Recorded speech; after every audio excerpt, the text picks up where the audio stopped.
Voilà, bonjour, bonsoir à tous les amis d'Anglo Congo. Tout à l'heure, nous étions sur le direct. Il y a eu une fausse manœuvre et suivie d'une interruption inattendue. Aujourd'hui, nous sommes le 11 décembre 2018. Qu'est-ce que je vais dire? Je vais faire reculer le monde, rendre les gens plus jeunes qui ne le sont. Nous sommes en train de célébrer la remise des prix Nobel à notre compatriote, le docteur Denis Mukwege, qui n'est plus à présenter. Cela s'est passé à Oslo. Au moment où je vous parle, il y a des gens qui sont en train de célébrer la communauté congolaise avec le docteur Mukwege. Nous avons pensé qu'aujourd'hui, nous ne pouvons pas ne pas parler de lui. Alors, il a fait la première interview avec RFI, donc nous avons jugé bon que nous puissions balancer cette interview. Ensuite, nous allons revenir pour essayer un peu de commenter, d'analyser autour de cette interview. Docteur Mukwege, c'est le docteur qui soigne les femmes au Kivu, plus précisément dans l'hôpital de Panzi. Il est connu pour ça. Un homme avec un grand cœur, un homme de distinction. C'est un homme qui, pour moi, et j'ai dit, il a rendu parmi les rares hommes qui ont un sens très élevé de l'amour de l'autre, de l'humanité. C'est un chrétien, en plus, fils d'un pasteur. Donc, il fait honneur au pasteur parce que ces derniers jours, il y a beaucoup de pasteurs qui ont posé des actes qui n'honorent pas leur vocation, leur ministère, mais là, vous avez les résultats extraordinaires d'un fils d'un pasteur lui-même. Le docteur Mukwege, beaucoup de gens ne savent pas, c'est un prédicateur de la parole de Dieu. Alors, nous sommes très fiers de ces compatriotes. J'avais eu l'honneur de parler avec lui au téléphone il y a quelques années, parce qu'il était question qu'il vienne dans le pays où nous sommes pour qu'il puisse parler à la communauté et puis aux autorités de ce pays. Malheureusement, c'était au milieu de l'année, son calendrier était déjà fou. Alors voilà, donc il y a une interview qu'il a accordée à RFI, à notre consoeur Sonia Rollet. Nous allons balancer cette interview et nous allons revenir. Notre deuxième sujet, c'est maintien des sanctions de l'Union européenne contre certains officiels congolais. Vous savez, on a reconduit ces sanctions contre les officiels congolais qui avaient brillé dans la violation des droits de l'homme. Voilà. Alors, je vais balancer cette interview. Toutes nos excuses pour ceux qui étaient branchés il y a quelques 5 minutes, nous étions branchés. Malheureusement, il y a eu fausse manœuvre et puis interruption. Donc, voilà. Suivant le docteur Mukwege. Docteur Mukwege, bonjour. Bonjour, madame. Qu'est-ce que ça change pour vous d'obtenir ce prix Nobel? Pour nous, ça nous encourage beaucoup puisque pendant longtemps, on a travaillé dans les dénis et ça fait très mal quand on voit les vérités qu'on voit à l'hôpital sur les femmes, les blessures aussi bien physiques que psychologiques qu'elles portent et que cette souffrance n'est pas reconnue. Je crois que même pour nous, les soignants, c'était très, très difficile à porter. Nous espérons qu'avec ce prix Nobel, les décideurs seront atteints, ils sauront ce qui se passe. Est-ce que vous pensez que c'est vraiment une méconnaissance par rapport à ce qui se passe ou une forme d'indifférence? Je pense beaucoup plus à une indifférence et je crois que cette indifférence, il faut la stigmatiser. On ne peut pas être indifférent quand une partie de notre humanité souffre. Et vous savez, à chaque fois que notre monde a été indifférent, nous savons toujours là où ça nous a mené. Quand je vous dis les dénis, en fait, en République démocratique du Congo, jusqu'à aujourd'hui, c'est plutôt cette culture de déni par rapport à toutes les souffrances que subissent les femmes, que ce soit au Kasaï ou dans les Kivu. Dans les Kivu, cette année, il y a eu plus de 4 viols massifs qui en parle? Personne. On ne peut pas combattre un mal puisqu'on n'accepte pas que le mal existe. C'est tout simplement inacceptable. En 96, vous aviez déjà ressenti en fait cette indifférence de la communauté internationale à l'Émirat quand votre hôpital est attaqué par l'armée rwandaise qui s'est alliée à l'époque, c'est le début de la guerre du Congo. Est-ce que ce n'est pas un peu décevant de voir finalement que 22 ans plus tard, vous êtes en train de revivre un peu les mêmes situations? Qu'un hôpital soit attaqué, pour moi, c'était inacceptable. J'étais le responsable à ce moment-là. C'était la conception que j'avais des lois internationales. Et sincèrement, à cette époque-là, je pensais que le monde ne peut pas être indifférent qu'on tire sur des malades dans leur lit. On a gardé silence et 22 ans après, c'est vrai que les choses n'ont pas changé. Et vous comprenez, lorsque il y a l'indifférence, qu'on y ajoute l'impunité, où les gens ils se croient tout autorisés, les drames, c'est ce que nous vivons en République démocratique du Congo aujourd'hui. Lorsqu'on voit en fait la poursuite des massacres à l'est de la République démocratique du Congo, spécialement dans les territoires de Béni, je crois que cette population attend désespérément d'être protégée. Quel est le rôle de la MONUSCO? C'est la protection civile. À 15 jours des élections en RDC, est-ce que vous avez un message particulier à faire passer? Tout a été fait pour organiser une parodie d'élections et pas des élections libres, transparentes et crédibles. Et je suis désolé. Nous espérons que après le 23 décembre, le Congo ne va pas sombrer dans les chaos.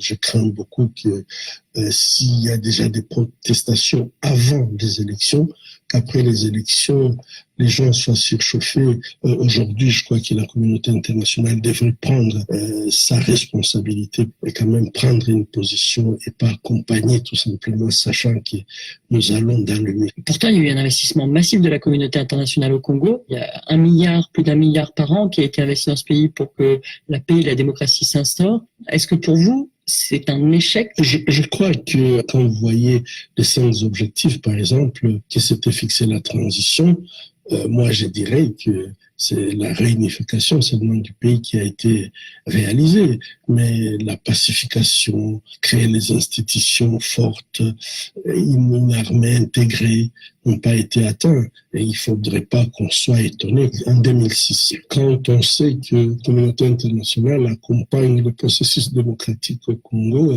depuis maintenant bientôt 20 ans. Je crois qu'il y a lieu de se poser des questions. Je crois que c'est un constat d'échec. Et puis, à l'est de la République démocratique du Congo, il se passe des atrocités. Il faut des remises en question et trouver d'autres solutions qui continuent à investir à perte. Est-ce que vous serez prêt à jouer un rôle dans le pays? Certains aimeraient vous voir à la tête d'une transition citoyenne, d'autres aimeraient vous voir prendre la tête d'une institution ou autre. Ce sont des avis, mais moi je crois que ce que je fais déjà, m'occuper des femmes qui subissent toutes ces atrocités, je crois que j'ai fait ma part. Le gouvernement vous reproche parfois justement de vous intéresser un peu trop au champ politique, de ne pas rester uniquement médecin. Je suis un citoyen, ma constitution me permet de pouvoir donner mon point de vue. Ce que je vois à l'hôpital, c'est la conséquence de la mauvaise gouvernance, c'est la conséquence de l'absence d'un état de droit. Vous connaissez plusieurs parmi nos dirigeants qui sont là puisque tout simplement ils ont été chefs des milices qui ont tué, des milices qui ont violé. Comme récompense, ils se retrouvent ministres ou un chef militaire. Et moi, je pense que lorsque les gens commettent des actes comme ça et qui ne répondent pas à la justice et que finalement ça devient un mode d'accession au pouvoir, moi, si je m'oppose à ça, c'est vrai que ça ne fait pas que des amis. Docteur Mukwege, merci. C'est moi qui vous remercie, madame. Voilà, nous venons de suivre le prix Nobel docteur Mukwege, comme je l'ai dit, un homme exceptionnel, avec un parcours exceptionnel, bien sûr, un homme qui a le cœur d'un humain, un homme sensible à la douleur des femmes, un homme d'engagement. C'est un honneur pour lui, pour sa famille, pour les victimes, mais surtout pour la RDC. Vous savez, la violence faite contre les femmes, elle a plusieurs formes, mais elle devient beaucoup plus grave quand ça se fait dans les cadres des conflits armés. Mais de toute façon, d'une manière générale, la violence faite contre les femmes, c'est quelque chose que nous devons combattre tous les jours. Moi, personnellement, j'ai animé des programmes dans la ville où je suis, de la lutte contre la violence domestique. Alors, c'est quelque chose qui me tient à cœur parce qu'on n'a pas l'idée, c'est que la violence, surtout sexuelle, fait sur la femme, c'est que ça laisse comme trace de destruction. Alors, le docteur Mukwege, à la tribune des Nations Unies, n'a pas seulement parlé de la RDC, il a attiré l'attention du monde sur la situation des femmes dans les zones de conflit partout dans le monde. Dans cette interview particulièrement, parce que nous devons en parler, il a expliqué comment il avait reçu les premières victimes.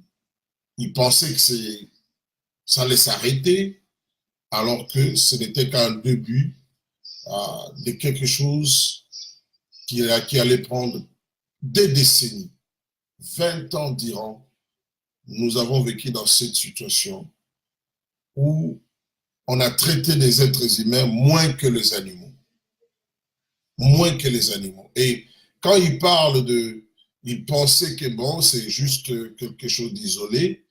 En fait, quand la guerre a commencé au Congo, nous tous nous pensions que bon, ça va s'arrêter. Et finalement, cela a pris de l'ampleur. Depuis lors, notre situation n'est plus la même. La leçon que nous pouvons tirer tout de suite, c'est quand le mal est encore petit, ou bien au début, c'est le moment de les combattre. C'est le moment de les combattre. Parce qu'on ne sait pas jusqu'où ça peut aller. On ne sait pas. Aujourd'hui, il a eu le prix Nobel. C'est un moment de consolation pour les Congolais. Un des rares moments où nous avons la joie. Mais ces prix ne remplacent pas la douleur qu'ont subi toutes les femmes en RDC. N'oublions pas cela. Les femmes qui ont été violées, qui sont même mortes du viol. J'ai dit l'année passée, j'étais parti quelque part et alors on a commencé à parler du docteur Mukwege. Moi aussi, j'ai dit comment j'avais parlé avec lui au téléphone, on devrait l'éviter qu'il vienne dans le pays où je suis. Et puis, finalement, on m'a regardé. Après, quelqu'un s'est présenté, il dit, mais moi, je suis tel. C'était un membre de sa famille, vraiment. Et l'autre, c'était un ami à lui. Finalement, ils m'ont donné un livre. Et quand j'ai ouvert le livre, c'était signé de la main propre du docteur Mukwege. J'ai lu ce livre-là toute la nuit. Le matin, je l'avais fini. C'est là où j'avais encore découvert l'homme. Ce n'est pas lui qui avait écrit ce livre. C'est Colette Brackman. Mais lui avait signé et il avait donné ce livre à un ami. Et cet ami-là m'a donné le livre. Je ne savais pas que l'ami-là était très proche de lui. C'est là où j'ai découvert encore l'homme. Et j'avais beaucoup j'étais plutôt inspiré. Je me dis, il faut que ça s'arrête. Avec ce prix Nobel, nous ne pouvons pas dire que ça s'est arrêté. Les groupes armés sont toujours là en RDC et continuent à se multiplier. Le régime Kabila qui est venu de l'AFDEL est toujours là. Et le docteur Mukwege l'a dit dans son interview, il craint qu'après les élections, qu'il y ait un chaos. Parce que tout semble être fait pour qu'il y ait un chaos. Vous savez, beaucoup de gens nous contactent, mais nous fouillons aussi beaucoup pour obtenir des informations. La violence, ici je dois dénoncer, la violence que vous voyez, tant du côté de certaines plateformes de l'opposition et des gens du pouvoir, ce n'est qu'une stratégie. Je réponds, ce n'est qu'une stratégie. Nous étions au courant, bien avant, qu'il y aura des scènes de violence, comme quoi certains opposants avec contre les gens du pouvoir. C'est une stratégie de créer un climat d'insécurité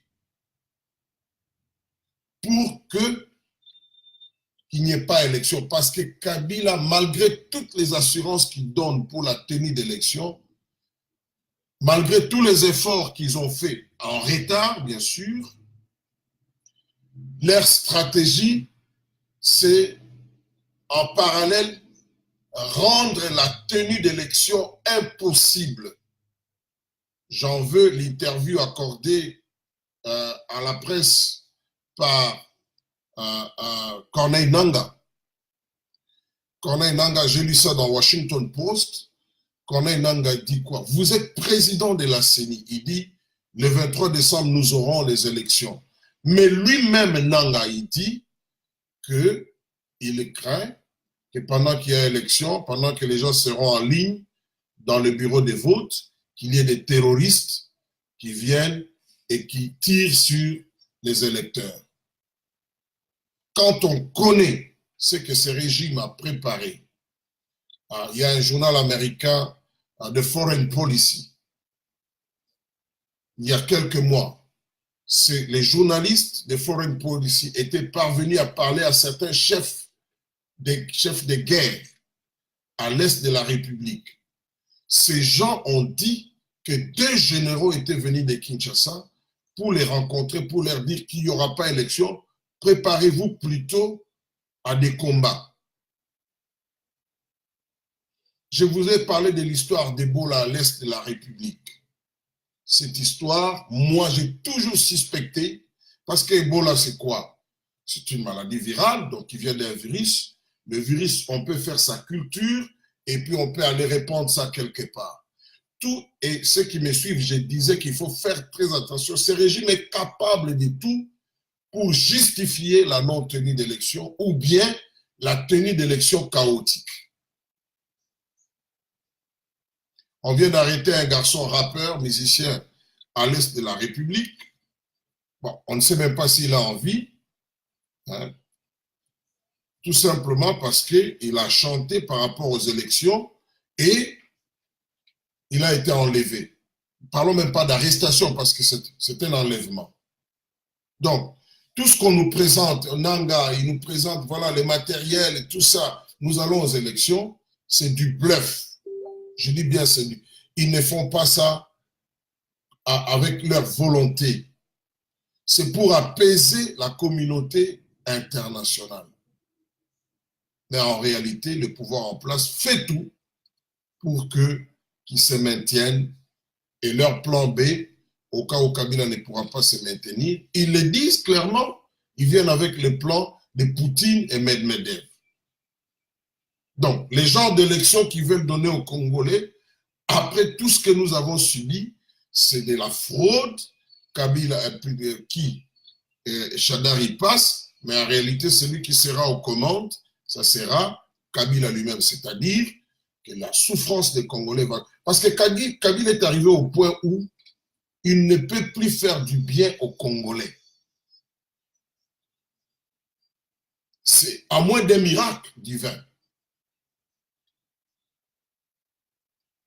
Donc, c'est important qu'à moins de 2 semaines des élections, que nous ayons le docteur Mukwege qu'il ait la possibilité de parler au monde parce que le prix Nobel, la cérémonie de la remise des prix Nobel, c'est une grande tribune qui vous permet d'atteindre une audience, une très grande audience à travers le monde. Donc, c'était une grande opportunité. Et le docteur Mukwege, je suis sûr, il en était conscient. Quand vous voyez les discours qu'il a fait, un discours magistral, un discours d'un homme qui a un cœur, il a vraiment porté la voix de toutes ces femmes qui ont été violées, de ces femmes déplacées, de ces familles détruites. J'avais des larmes aux yeux.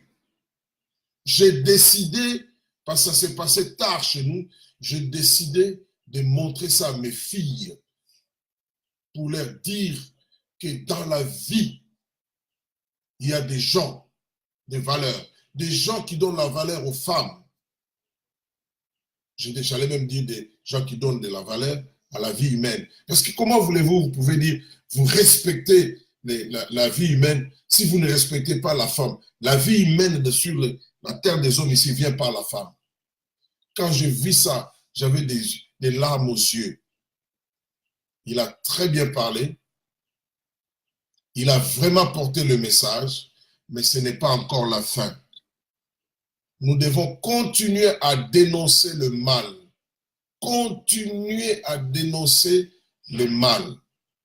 Jusqu'à ce que nous verrons les changements. C'est un combat de longue haleine. Moi, je me suis toujours posé la question. J'ai vu dans un pays qu'on dit démocratique. Et puis, il y a réellement la démocratie. Mais moi, je suis dans ce qu'on appelle les community services. Donc, le travail social. J'ai travaillé dans le ministère de la protection des enfants et des familles. J'ai travaillé dans une ONG, le programme dont je vous ai dit, concernant la violence domestique, si vous voulez. Je me suis rendu compte que même dans un pays démocratique, les gens se battent toujours contre la violation des droits de l'homme, contre l'injustice. J'ai dit, mais ça, ce sont les pays que nous envions, nous disons pays démocratiques, mais même dans ces pays-là, vous avez toujours des lois qu'on modifie, de nouvelles lois. Tout ça, pourquoi? Parce que les combats pour les droits de l'homme, c'est un combat qui ne finit pratiquement pas. Et j'ai constaté que partout, même dans un pays démocratique, l'État a toujours tendance, surtout si l'occasion se présente, de brimer le peuple. Voilà pourquoi les gens se battent. Voilà pourquoi on a des ONG des droits de l'homme, on a des syndicats, même dans des pays démocratiques.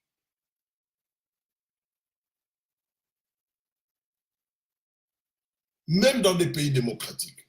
À combien plus forte raison dans des pays comme la RDC. Donc, nous devons nous battre. Nous qui sommes dans la diaspora, dans des pays dits démocratiques, mais il y a des gens qui se sont battus. En fait, nous sommes en train de jouir de l'héritage des autres. Nous n'allons pas mener toute la RDC aux États-Unis, en France, en Angleterre, en Allemagne, je ne sais pas où. Nous devons nous battre. Et Dr Mukwege, c'est l'un des hommes à féliciter, qui s'est battu au Congo même, à l'intérieur du Congo, au risque de sa vie. En fait, le membre de la famille que j'avais rencontré du Dr Mukwege, il m'a dit, le jour où on a attenté à sa vie, il venait de ces messieurs-là, ils ont mangé chez lui, alors que quand il a quitté pour rentrer chez lui, c'est alors qu'on a failli les tuer. Il s'est battu là à l'intérieur. Alors nous qui sommes à l'extérieur, nous devons encore faire plus. Les gens, j'étais au Congo l'année passée, les gens vivent dans des conditions infrahumaines. C'est inexplicable, c'est inadmissible. Nous parlons de l'Est, de la République du Kassai. Mais il n'y a pas que là. La soldatesque des Kabila, partout où ils se trouvent, des histoires telles que des tracasseries sur la route. On est en train de rançonner les pauvres. Des gens qui se déplacent à 100 km avec vélo pour aller acheter des marchandises. Quand ils rentrent sur la route, vous avez des policiers qui viennent les rançonner.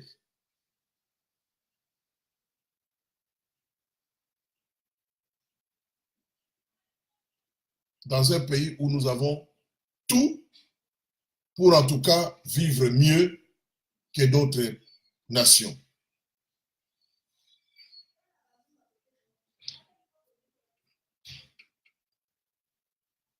Alors, nous devons tout faire pour qu'il y ait un changement. Voilà la raison pour laquelle je suis en train de faire ce genre de directs, d'analyse, pour que justement pour réveiller la conscience. Nous ne pouvons pas, nous, venir nous battre, ou plutôt vivre dans des pays où nous disons pays démocratiques, mais ces pays sont devenus démocratiques parce qu'il y a des gens qui se sont battus. Ces pays n'ont pas commencé démocratiques. Il y avait des monarchies, hein, des monarchies qui brimaient les droits des gens. C'est très, très important.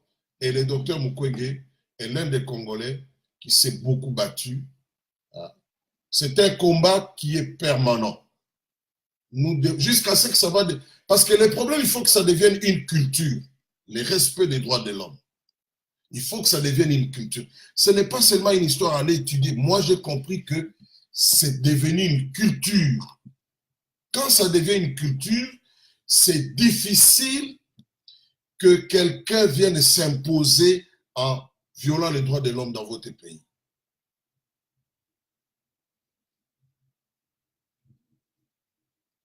Il a parlé des élections, nous allons en parler parce que c'est l'événement le plus important. Tout est fait pour que ces élections-là ne soient pas démocratiques. J'ai parlé avec quelqu'un, parce que ceux qui sont à la CENI, là, ils ont des cousins, ils ont des frères, des sœurs, ils ont des amis. Jusqu'à hier,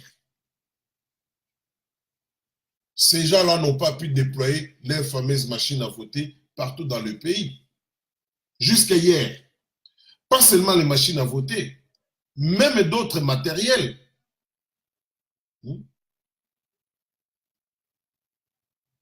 Parce que la stratégie, c'était quoi? Retarder les processus. Les rapports de l'ONG américaine Sentry avaient établi que la volonté de retarder ces élections était claire. Pourquoi? Pour provoquer un glissement. C'est pour cela que nous mettons en garde les jeunes. La campagne n'est pas une occasion de la violence. Ne cédez pas à la violence. Tout ce que Kabila cherche, qu'il y ait un chaos. Parce que s'il y a un chaos, qu'est-ce qui va arriver? C'est lui qui va restaurer l'ordre comme il a toujours fait. Il met le feu, après il vient éteindre. C'est le pyromane. Quand il va restaurer l'ordre, c'est lui qui va rester. S'il n'y a pas élection, c'est lui qui va rester au nom de la disposition constitutionnelle qu'ils interprètent mal, qui dit le président en place reste jusqu'à l'élection du nouveau président élu. Donc nous devons faire très très attention. Ils sont prêts même à amener les gens à s'engager dans un conflit ethnique. Je vous parle des choses que je connais, des informations sûres. Nous devons faire très très attention. Surtout nous qui sommes dans la diaspora, c'est malheureux que nous puissions tenir des discours à caractère ethnique les uns contre les autres. Vous savez, les génocides commencent avec les discours. Je l'ai toujours dit et je les redirai toujours. Les génocides commencent toujours par les discours.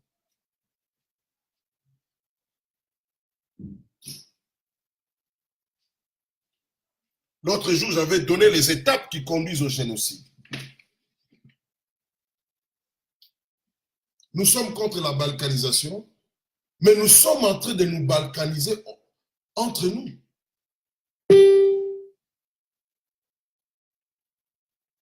Il n'y a pas de balkanisation sans que des communautés s'opposent. C'est quand certaines communautés dans un pays ne peuvent plus vivre ensemble, alors vous donnez l'occasion à la communauté internationale de dire on n'a pas autre chose à faire, eh bien, nous devons vous séparer au nom de la paix. C'est comme ça que ça se passe. Il y a 8 étapes qui conduisent au génocide, mais ça commence toujours par un discours qui stigmatise les autres. Et après un moment, ça deviendra facile qu'on s'entretue. Et nous allons donner raison à ceux qui ont toujours la théorie qu'au Congo, il y a un conflit ethnique. C'est comme ça qu'on a présenté le Congo pendant longtemps. Alors que nous savons que ces groupes armés-là sont entretenus par le pouvoir de Kinshasa, par certains pays voisins. Ils sont là pour exploiter les minéraux, mais ce qu'on présente à l'extérieur, conflit ethnique. Bon, je ne dis pas qu'il n'y a pas de problème. Un conflit ne veut pas dire nécessairement que les gens sont en train de se massacrer. Et le pouvoir en place est en train d'exacerber tous les petits conflits que nous avons, que nous réglons pacifiquement. Ils veulent que ça devienne des conflits armés et le pouvoir en profite. J'ai parlé avec un journaliste congolais. Sa mère avait trouvé la mort à Chikapa. Les dossiers de Chikapa, Anglo-Congo avait suivi ça de très près. Nous parlions avec des gens, j'appelais des gens sur place là-bas. Je parlais même avec des gens qui étaient jusqu'à la frontière avec l'Angola. J'ai même parlé avec des gens qui étaient partis dans les camps pour rencontrer des réfugiés.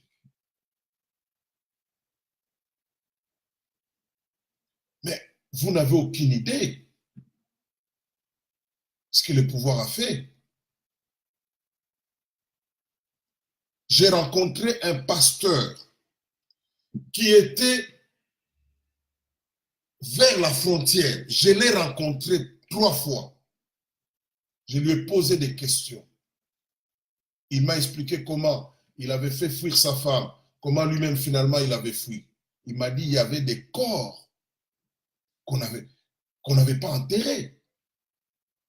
Les corps qui jonchaient la route quand lui quittait.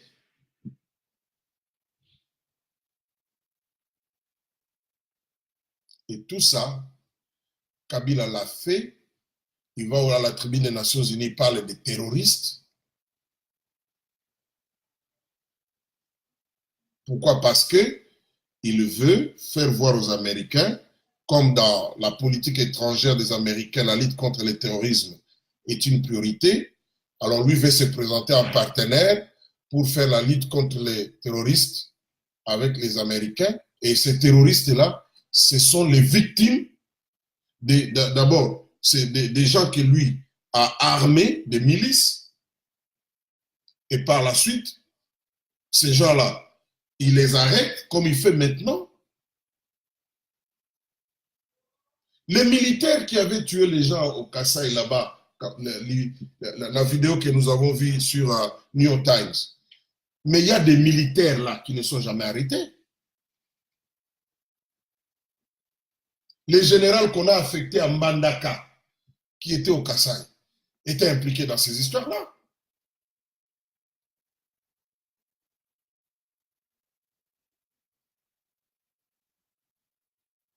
Nous devons faire très très attention. Nous sommes à un tournant.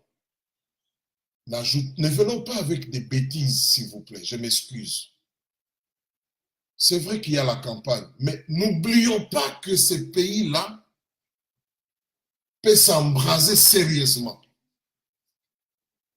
C'est pour cela que tout discours qui ne va pas dans le sens de la paix, c'est un discours dangereux. Tout acte de provocation, c'est très dangereux. Moi, j'ai pris la décision. Vous venez insulter les gens sur mon mur, allez, vous êtes zappés.